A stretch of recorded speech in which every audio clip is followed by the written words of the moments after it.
Magandang gabi, Pilipinas.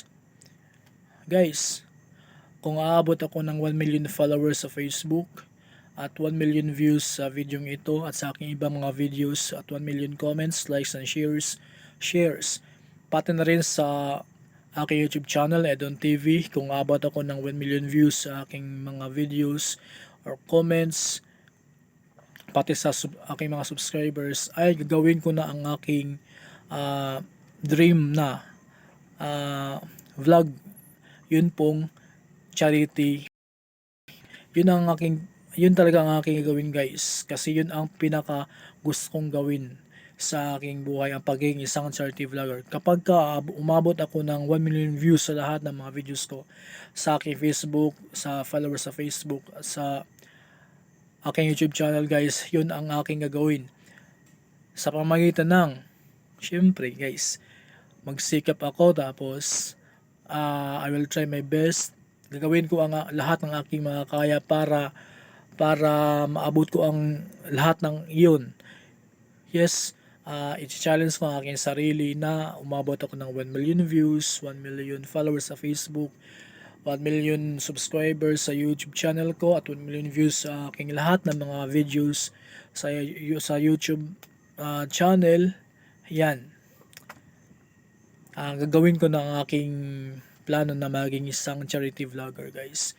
So yun naman po talaga ang aking pinaka plano talaga, kaya ako gumawa ng Edon TV.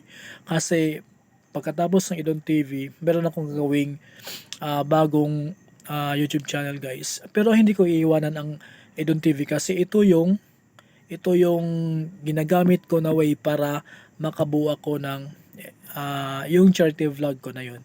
Kaya yan.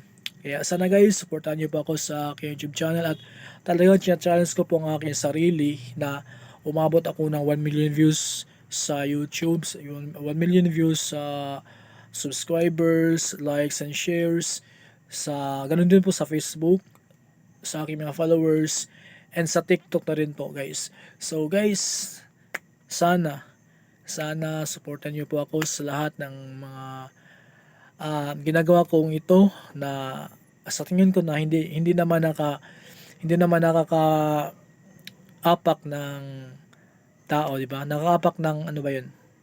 Yung wala namang tinatapakan na ibang tao. Ayan, sa yun na yun, di ko alam. Na nawala sa isip ko yung ano, yung ganong ano eh. Sa alam niya yun. So, guys, ayun, maraming salamat po, and guys, please support niyo po ako kasi challenge ko talaga yung sarili ko na aabot ako ng ganong kataas na subscribers, followers, views. Yes, talagang gagawin ko ang lahat ng aking makakaya para magawa ko yung charity vlog ko na yun. Yan, maraming salamat po, and magandang gabi, Pilipinas, and peace out.